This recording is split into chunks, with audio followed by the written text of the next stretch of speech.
This is a PowerPoint on hyponatremia, a fluid electrolyte imbalance. We're going to talk about the definition. The definition of hyponatremia is less than 135 milliequivalents per liter of serum sodium. Sodium is the main cation of extracellular fluid.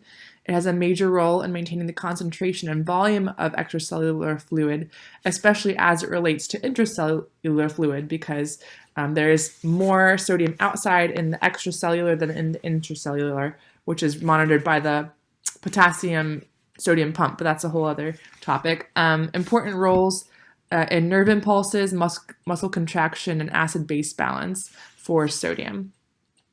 The causes of hyponatremia, so less than needed sodium, is excessive sodium loss. So if your body is getting rid of sodium, whether it's through diarrhea, vomiting, if you have fistulas, or NG suction. It's also, if you notice, getting rid of fluid, and the fluid comes out with the sodium. So that's important in terms of the balance. Renal problems in terms of use of diuretics, which gets rid of sodium and fluid, adrenal insufficiency, or sodium wasting renal disease, which has to do with aldosterone, which aldosterone helps you retain sodium. So if you have a problem with your aldosterone, you're not retaining the sodium you need. And also skin, you can lose sodium through burns and wound drainage. Or if you are not taking in enough sodium, a low sodium diet or fasting, and patients who might be NPO for procedures who haven't had much intake, they would be at risk for hyponatremia. Other causes can be related to excessive water gain. So if you get more water or fluid in you, it dilutes the sodium concentration. So if a patient is receiving hypotonic IV fluids, that is moving fluid from the interstitial space into the intervascular space, and then dehydrating or decreasing the amount of sodium in the vascular serum. Or polydipsia, if someone's is very thirsty and drinking a lot, over drinking even water, it can cause hyponatremia.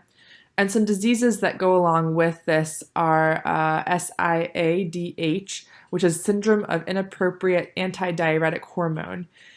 Antidiuretic hormone is the hormone that is secreted whenever you need to retain fluid. And if your body's under stress, if you are thirsty or getting dehydrated, your body reabsorbs the fluid in your kidneys.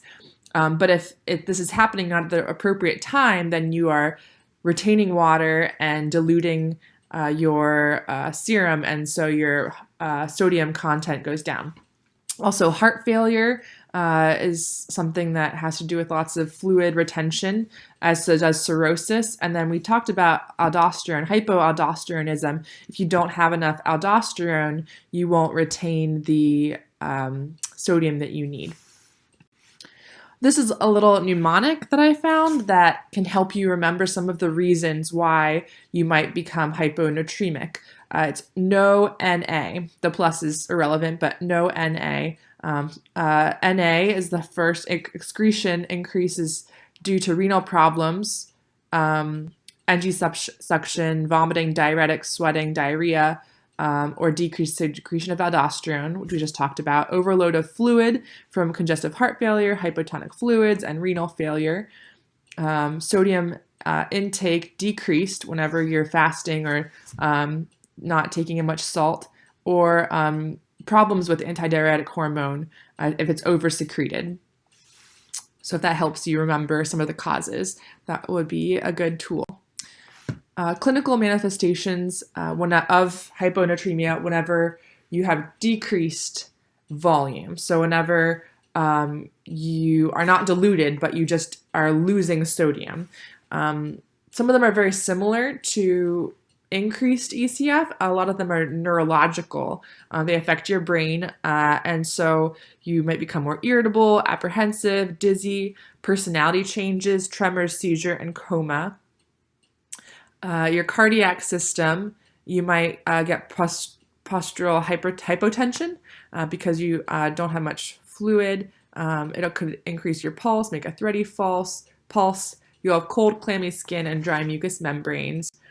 Manifestations whenever you have normal or increased fluid volume, you're still going to have some neurological symptoms. They'll have headache, apathy, confusion, muscle spasms, seizure, and coma. You'll also have GI symptoms, and you can think of it as your body trying to get rid of some of that extra fluid, nausea, vomiting, diarrhea, abdominal cramps. And cardiac, you'll have increased blood pressure, you'll have increased fluid in your body so that you'll have a high blood pressure, and you'll notice weight gain. So if a patient has daily weights ordered, you'll notice that their weight went up, and then they're also having these neurological symptoms. Maybe they're throwing up, and you see their lab results, and it all makes sense. And another handy mnemonic from the same website down there called SALT loss is to help you remember some of the clinical manifestations. So S for seizures and stupor, A for abdominal cramping, attitude change, L for lethargic, T for tendon reflex diminished, trouble concentrating. The tendon reflexes, you think of some of the muscle contraction problems that happen whenever sodium is not correctly balanced. Then loss of urine and appetite, orthostatic hypotension or overactive bowel sounds, shallow respirations, and spasms of muscles. The treatments for hyponatremia, for mild hyponatremia by fluid loss, so if you have gotten rid of a lot of excess sodium, you want to replace it. You can replace it with fluids with normal saline, just an isotonic IV. You can encourage oral intake of the patient and hold any diuretics. You don't want them to be getting rid of fluid or salt. If they have mild hyponatremia by fluid excess, so they have too much fluid, it's diluting their serum, you want to restrict their fluids and administer diuretics to get rid of that fluid off of them. If they have severe or acute hyponatremia, if they're like 120, 115, then you will need to administer small amounts of IV hypertonic saline solution, 3% sodium or saline. And this requires critical care monitoring. It has to happen in an ICU setting. So there's continuous cardiac monitoring, and it can really affect the brain too. The other medicine that can be used is vasopressor receptor antagonists. And so that blocks antidiuretic hormone. Those two types of medications will stop ADH from working so that you aren't retaining all that fluid so you can get back to a normal balance. The complication that can happen whenever you are actually replacing the sodium is osmotic demyelination syndrome. And so if you recover sodium levels too quickly, this can cause permanent nerve cell damage in the brain. If you can sort of notice on the right, the pictures show normal at the top, equal solutes inside a cell. But whenever someone gets hyponatremic, there's not much solutes outside the cell, and so water fluids go into the cell expands. It can cause cerebral edema. And so in the adaptation process, solutes would go out of the cell and it would be in equilibrium. But whenever that 3% saline is administered, it actually causes water to exit the cell, and it can cause this demyelination, which is very, very dangerous for patients. So nursing interventions to help with this process to recover sodium levels is to monitor their sodium levels to avoid that rapid or overcorrection. So levels should not increase by more than 8 to 12 milliequivalents per liter in the first 24 hours. And you need to monitor the patient's response to therapy as neuro symptoms can occur. You need to have seizure precautions like the pads on the bed here. And you should also really strictly monitor their I's and O's, specifically their outs.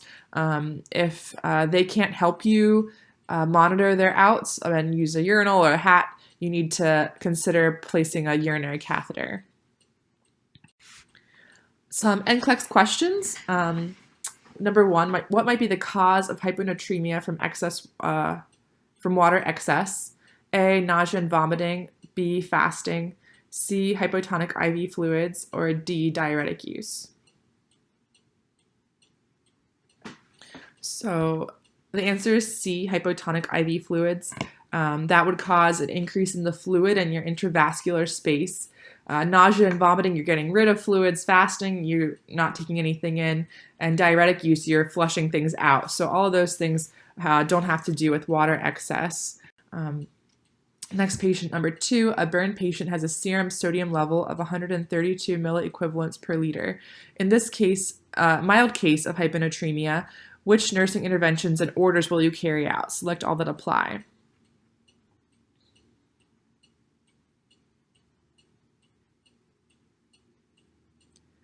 So it's a mild case, and it has to do with a burn patient. A burn patient is someone who is probably not experiencing fluid overload. They're actually losing salt, and so something they might need is normal saline. They might need just an IV that helps them get fluids back. And then also in that case, you'd want to encourage that person to drink on their own too, to recover their fluids, recover the sodium. If you were to give them 3% normal saline, that would be overkill. It would send them in the opposite direction in terms of sodium. And if you were to administer Lasix, which is a diuretic, you would be getting rid of more fluids, and that could be dangerous for them as well.